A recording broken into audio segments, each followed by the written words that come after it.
শ্রী গণেশায় নম। ওম শ্রী গণেশায় নম। বন্ধুরা, আজ দিনেই সম্পূর্ণ হচ্ছে গণেশ চতুর্থী। বন্ধুরা, ভগবান শ্রী গণেশ হলেন বিঘ্নহর্তা ও সিদ্ধিদাতা, সৌভাগ্যের দেবতা। সমস্ত দেবদেবীর পূজার প্রারম্ভে তাকে স্মরণ করা হয়, কারণ যে কোনো শুভ মাঙ্গলিক কাজ তখনই সার্থক হয় তখন গণেশজিকে স্মরণ করা হয়। তাই তিনি সিদ্ধিদাতা ও সৌভাগ্যের দেবতা।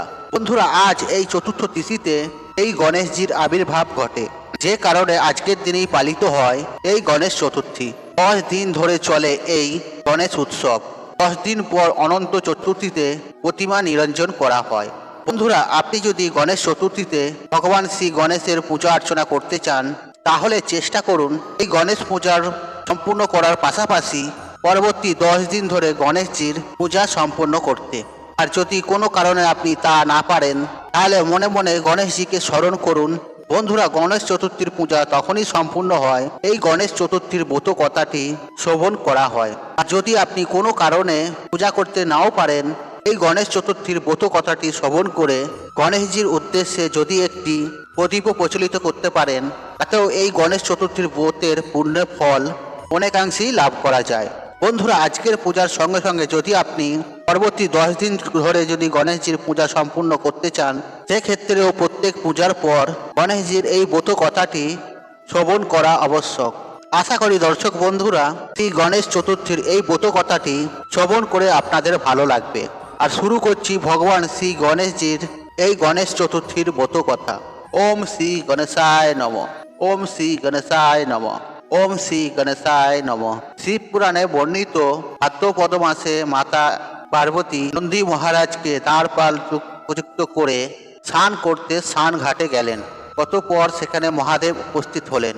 নন্দীর আদেশ উপেক্ষা করে পার্বতীর স্নান ঘাটে উপস্থিত হন। মহাদেবের এর আচরণে দেবী পার্বতী প্রচণ্ড অপমানিত বোধ করেন এবং রুষ্ট হন। দেবী পার্বতী ও প্রিয় তার সখী জয়া এবং বিজয়ার পরামর্শে পুকুরের মাটি তুলে একটি বালকের মূর্তি করে মূর্তিটিকে পান প্রতিষ্ঠা করেন। মাটির মূর্তির পান পেয়ে ঈশ্বর বালকের গায়া পায়।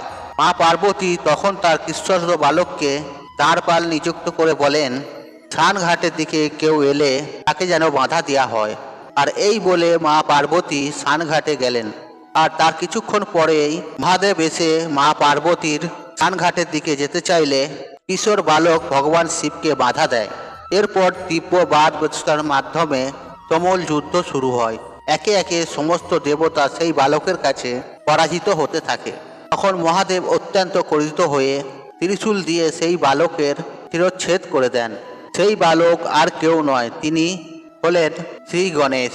মা পার্বতী তার প্রিয় পুত্র শিরচ্ছেদ দেখে পুরো ত্রিভুবন সংহারের সংগঠিত হন। দেববেশী নারদ ও ভগবান শ্রীবিষ্ণুর মধ্যতায় মা পার্বতীর ক্রোধ ধীরে ধীরে শান্ত হয়।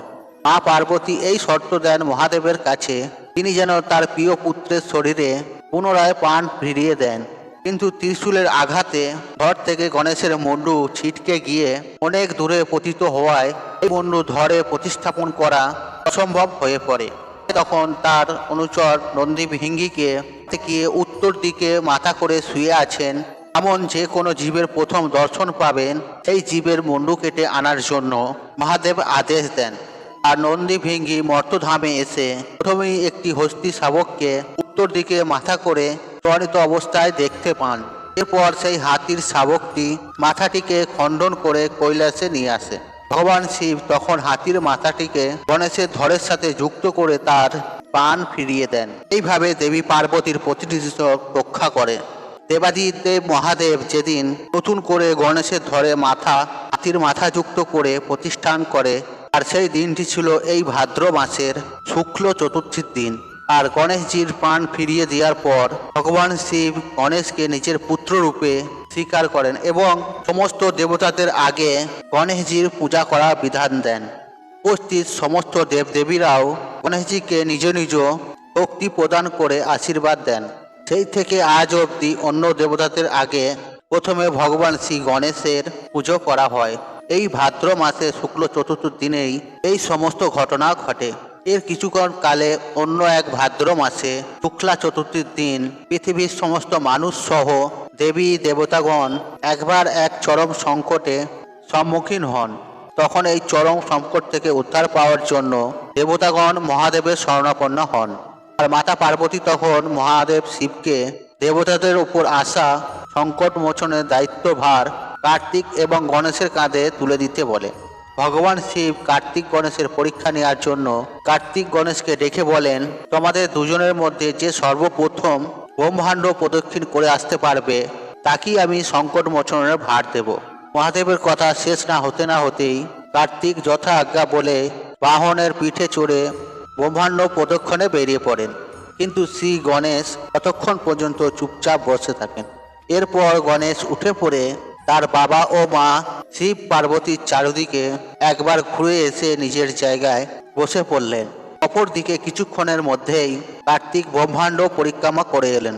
কার্তিককে ফিরে আসতে দেখে মহাদেব তখন গণেশজিকে ব্রহ্মাণ্ড পরিক্রমা না করা বসে থাকার কারণ জিজ্ঞাসা করলেন। গণেশজি তখন মহাদেবকে বললেন, বাবা মায়ের চরণতলেই তো সমস্ত ব্রহ্মাণ্ড লুটিয়ে আছে, আর তিনি অনেক আগেই বাবা মায়ের চরণ প্রদক্ষিণ করে নিয়েছে, তাতেই তার পুরো ব্রহ্মাণ্ড প্রদক্ষিণ হয়ে গেছে। সুতরাং আলাদা করে ব্রহ্মাণ্ড প্রদক্ষিণের কোনো প্রয়োজন নেই। মহাদেব গণেশজির কাছ থেকে এইরূপ সুন্দর উত্তর পেয়ে অত্যন্ত প্রসন্ন হলেন এবং সমগ্র সংখ্যাণ্ডের ব্রহ্মাণ্ডের সংকটের তিনি দায়িত্বভার তুলে দিলেন ভগবান শ্রী গণেশের হাতে। আর সেই থেকে তিনি পরিচিত হলেন সংকট মোচন বিঘ্ন নাশকারী ভগবান শ্রী গণেশ। এই গণেশ চতুর্থীর দিনেই ভগবান শ্রী গণেশ কুবেরের ধন সম্পত্তিকে কেন্দ্র করে তার অহংকার, চন্দ্রের রূপকে কেন্দ্র করে যে অহংকার, সেই সমস্ত অহংকার তিনি ভঙ্গ করেছিলেন। এই গণেশ চতুর্থীর দিনেই বিষ্ণু শর্মা নামে এক ব্যক্তি সর্বপ্রথম গণেশজির এবং তার ব্রত সম্পূর্ণ করে সমস্ত প্রকার আর্থিক সংকট থেকে মুক্ত হয়েছেন। তাই এই গণেশ চতুর্থীর ব্রতটি যিনি পালন করে থাকেন এবং ব্রত পালনের পর যিনি এই ব্রত কথাটি শ্রবণ করেন, ভগবান শ্রী গণেশের কৃপায় তার সমস্ত বিঘ্ন দূর হয়, আর জীবনে আসে অপার সুখ, শান্তি ও সমৃদ্ধি। সমস্ত কাজে সিদ্ধিদাতা গণেশের কৃপায় সাফল্য আসে। তাই এক মনে ভগবান গণেশজির উদ্দেশ্যে বলুন, ওম গং গণপতায় নমঃ, ওম গং গণপতে নমঃ নমঃ।